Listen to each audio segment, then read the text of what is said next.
Aloha and welcome back to Leaving the Church to Find God, your safe space for exploring faith beyond traditional walls. I'm your host, Melissa, and whether you grew up in the evangelical church like I did, or any other system while seeking answers, you're in the right place. This podcast isn't about judgment or attacking institutions. It's about honest conversations, diverse spiritual paths, and celebrating the unique journeys that we all take in search of meaning. We've all experienced indoctrination in some form, and here we explore how it shapes our understanding of ourselves and the divine. Each week, we'll dive into thought-provoking topics, share inspiring stories from guests and listeners like you, and offer tools and insights for navigating your own deconstruction journey. Remember, leaving the church doesn't mean leaving your faith. It's about finding your own authentic connection to something greater. So buckle up, embrace the open dialogue, and join me as we explore what it means to move beyond confines and discover the deeper personal connection to the divine that exists within us all.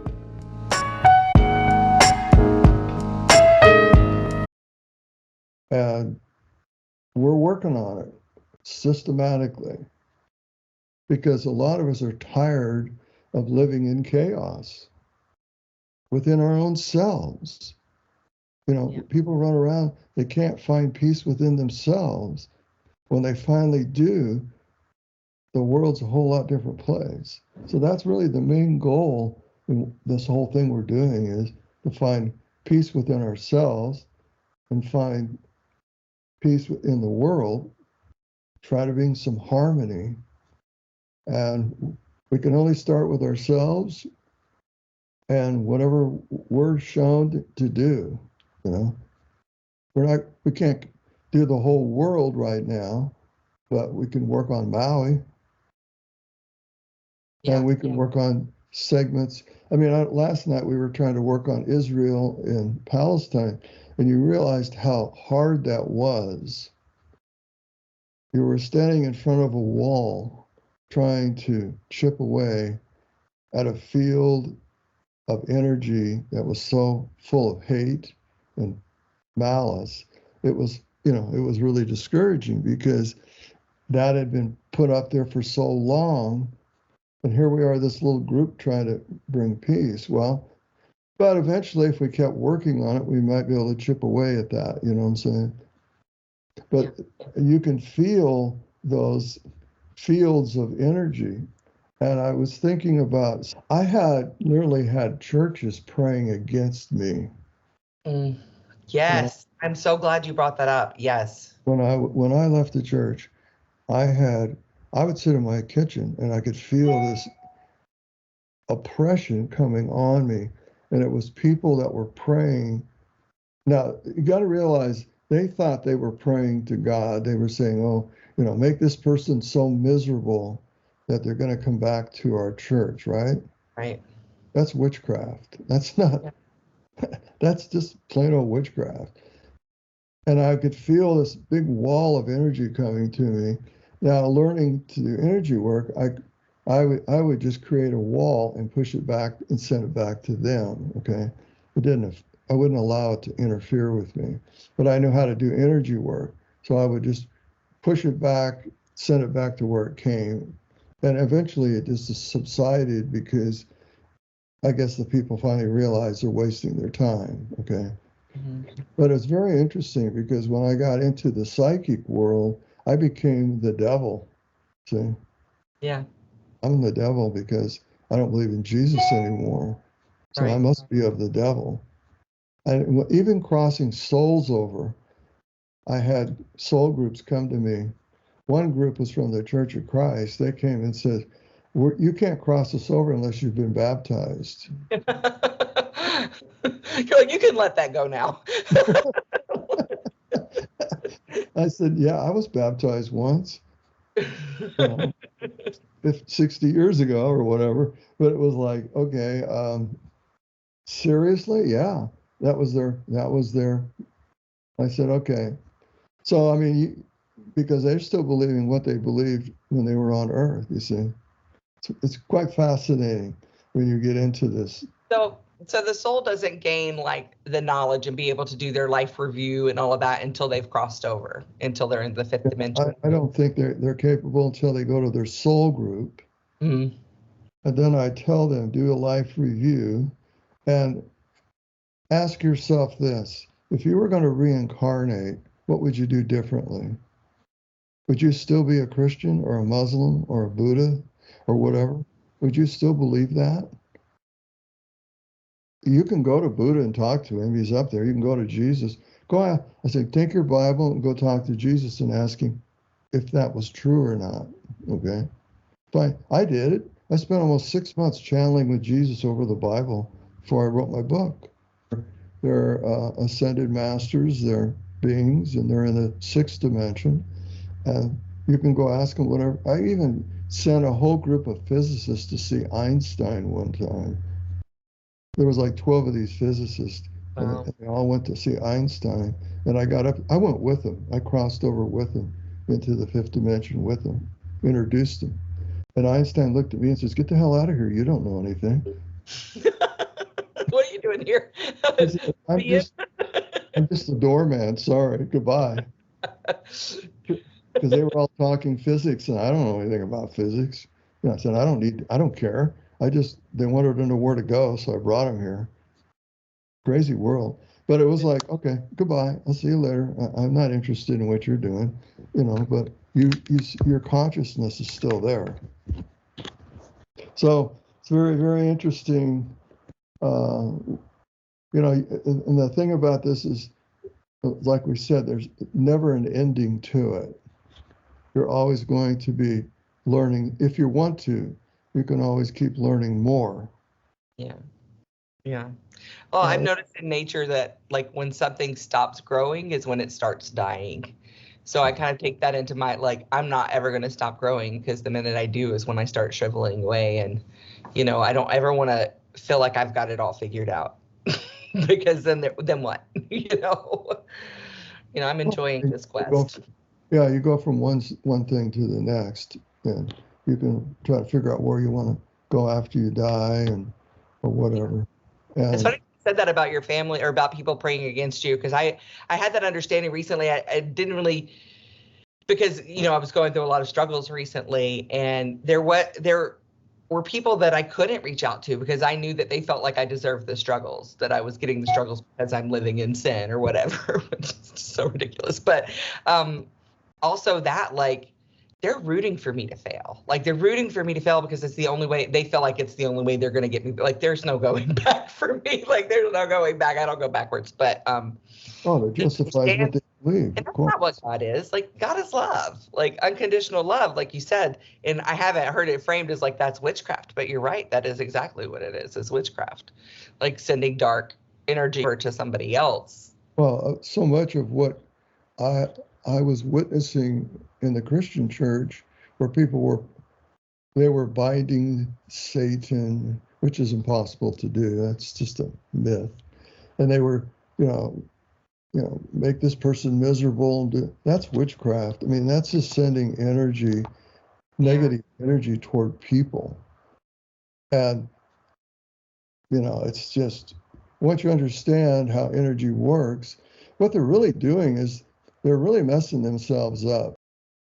They're sending out this negative energy towards someone, and they don't understand the law of cause and effect. See, energy works in circles. Energy revolves in circles. So whatever you're putting out eventually will come back to you.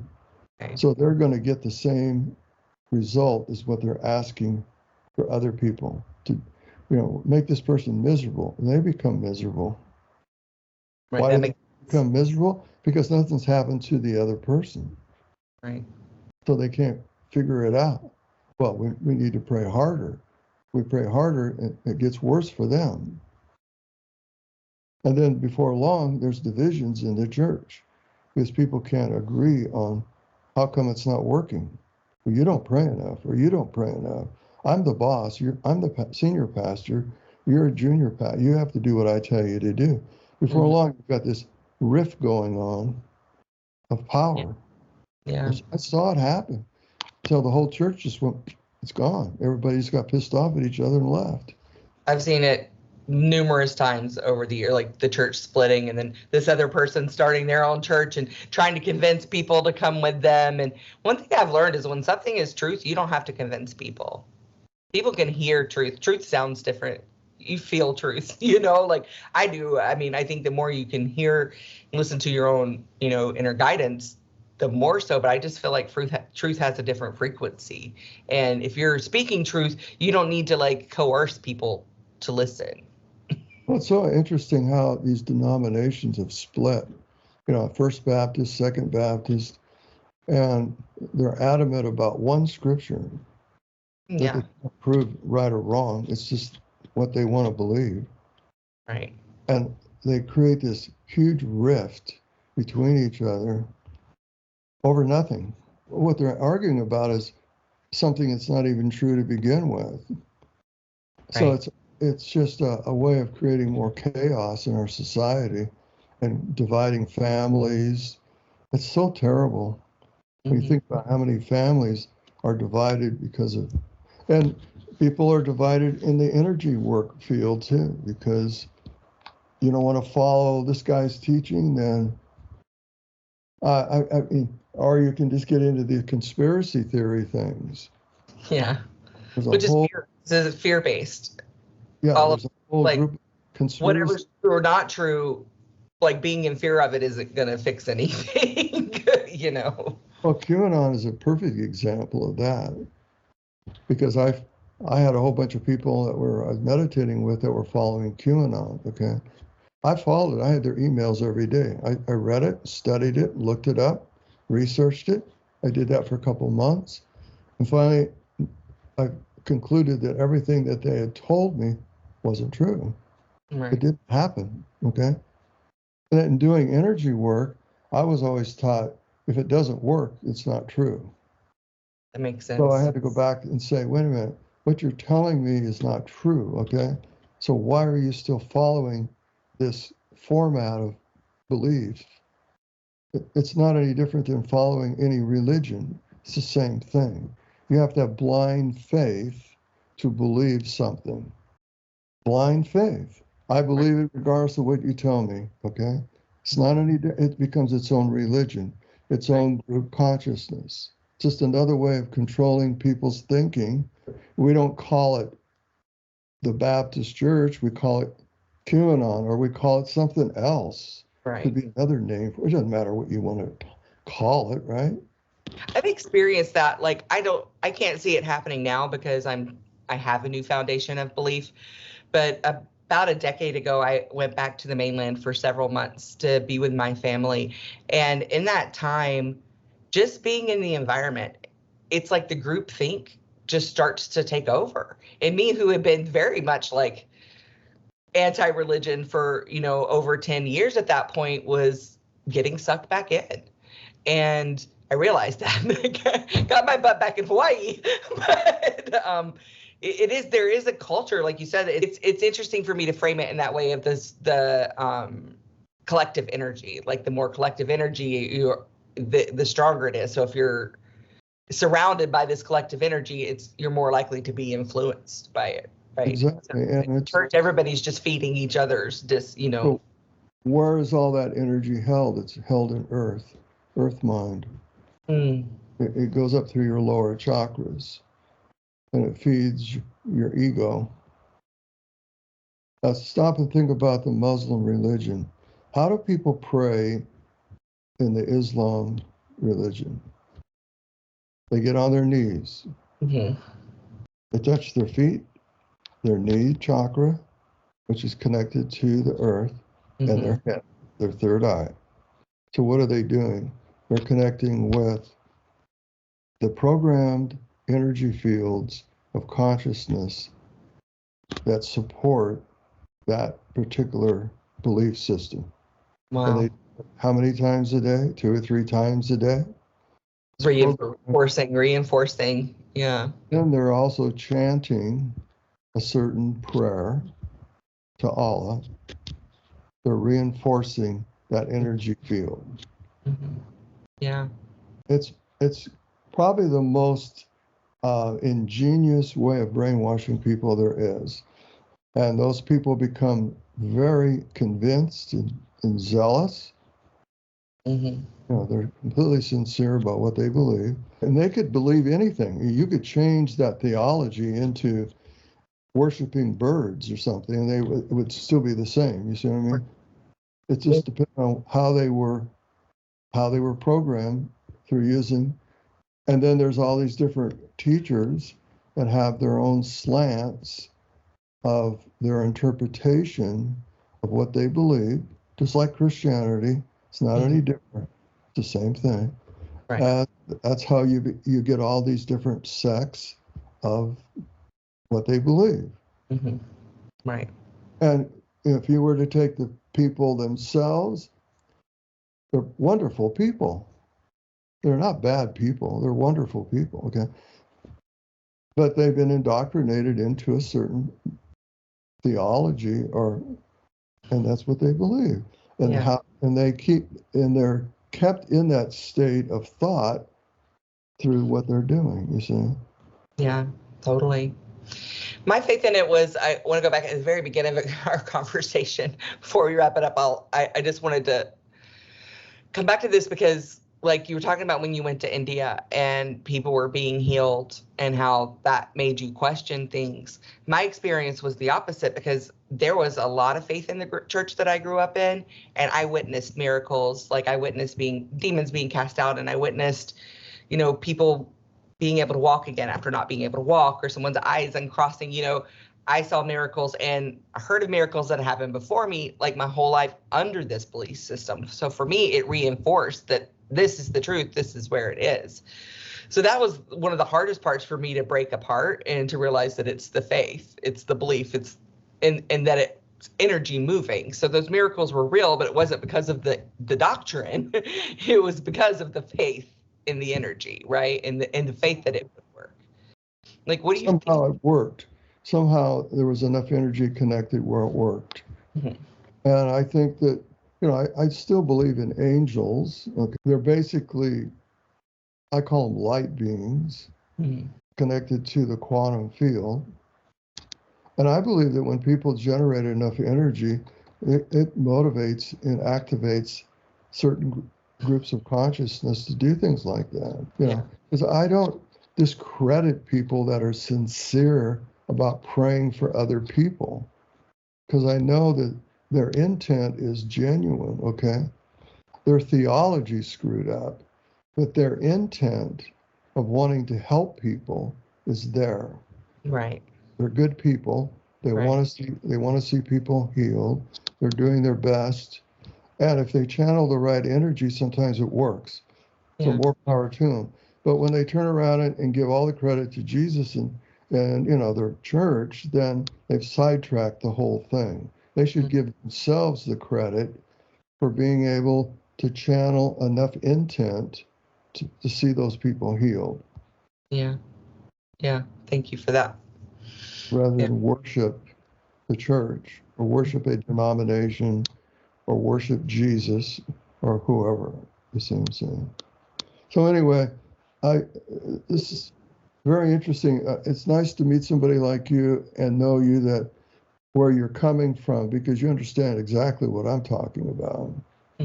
I do. And I feel like it's important for people like us to have these conversations publicly, because I went through it alone. I had to break down these systems. Luckily, I found a great therapist, but I didn't have somebody having these kind of conversations, which is why I felt led to start this podcast, is because I feel like the people who are going to be drawn to this are people who are either in the church and questioning, or people who have broken free from it and trying to find their footing in their own way into their energy and their spirituality. Because when you have lived your life based on such like strong spiritual practices, to go from that to nothing can also be detrimental. So to like build your own spiritual practices, I feel like that's what this is for. But I'm just here listening, and I'll keep showing up as long as I keep getting the guidance. But I also appreciate you, and I don't think it's a coincidence at all that I came into your world as I'm doing this work, and that you have already, been there and been through it,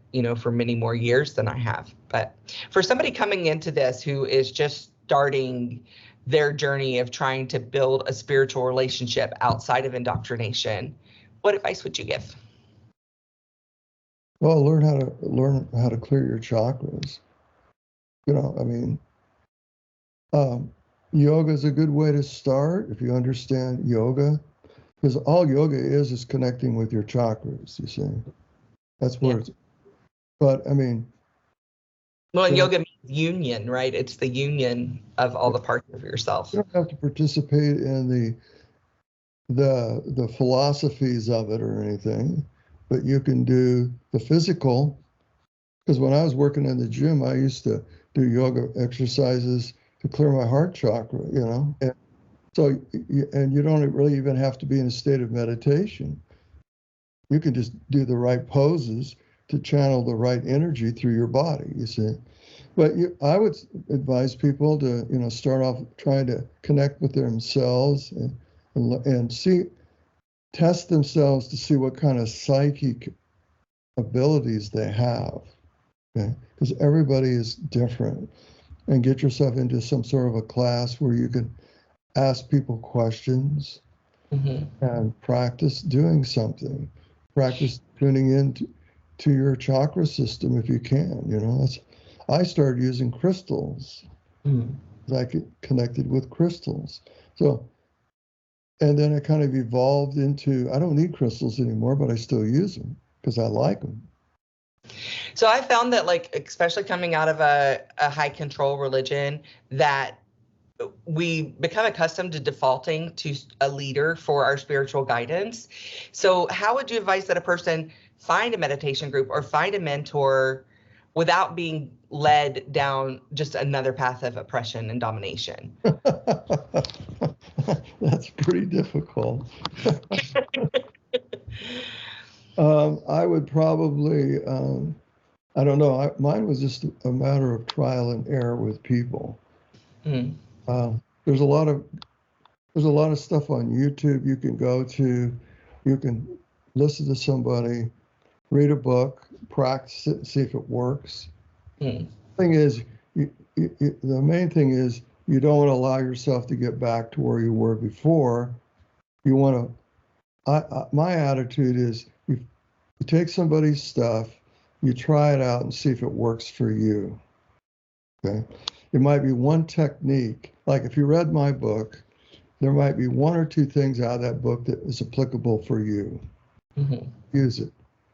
Then go on to something else. Okay. Take what works and leave the rest, basically. Yeah, maybe it's learning how to clear your chakras or getting your power back or something. If it works for you, then do it. Okay. Then move on. You don't have to stay with the same person. Oh, that makes sense. Yeah. So if someone wanted to work with you, how might they do so? They just go to my website, which is exploringsobtleenergy.com, and they can email me through that and contact me. And then I can set up a time and talk to them. And I usually use Skype or Zoom or FaceTime for that. Because it's too difficult physically anymore to get together with people. It just seems like such an inconvenience, where we can just turn on Skype, talk to each other for an hour or whatever, and go over whatever you want to know. I've got a lady I just started mentoring yesterday, just teaching her how to do the basic stuff. And she has psychic abilities, but she doesn't know how to channel them. She doesn't know how to use them, you see. So what we do is we try to define what do you know how to do and what you don't know. What can you do and what can't? Do you hear things? Do you see things? Some people see things and they don't hear things. Some people just feel things. So we learn how to define those things and how to work with those. But you start by yourself, clearing yourself. So I'll also link that your website in the show notes. So if anybody wants to find that, that'll be down in the show notes. You can find it there. So if you want to get in touch with Rich, I recommend it. It's not a coincidence that you're the first guest for this podcast. That was very intentional. And I really appreciate you. I appreciate your time and that you're coming to share your wisdom with everybody. And these are important conversations to have. So thank you for being here to have it with me. Well, thank you very much. Appreciate it. Yeah. All right. I'll see you Wednesday. Yeah. All right. Bye. You got me loose and set me free. You make me win every round. You showed me how to spread my wings. Yes, I'm the winner of the day. Head over to my website at leavingthechurchdefyinggod.com. There, you can make a donation and make sure that we continue to have these conversations. No matter where you are on your spiritual journey, if you or someone you know would like to join the podcast and tell your story, please reach out to me on Instagram at authenticallymelly. Remember, you're not alone on this journey. Keep exploring, keep asking questions, and keep finding your own unique connection to something greater. Until next time, stay authentic, stay open, and aloha.